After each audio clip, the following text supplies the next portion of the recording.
Bir imkoniyati cheklangan insonga bundan ortiq baxt bormi? Sen nima uchun bu mukofotga da'vogarlik qilyapsan deb so'rashdi-da.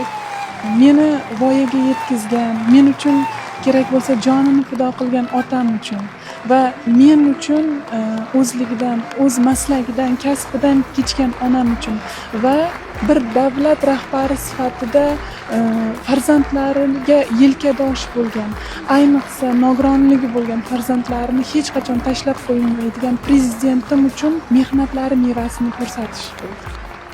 Shuning yutug'i men uchun katta sharaf. Bu mukofot sizniki, onajon. Hayajondaman juda katta. Men sizni ham tabriklayman. Mana shunday mukofotga munosib qizingiz bo'lganda sizdan minnatdorman. Shunday oliyjanob, barakotli qizni tarbiya qilganing uchun rahmat hammalaringizga.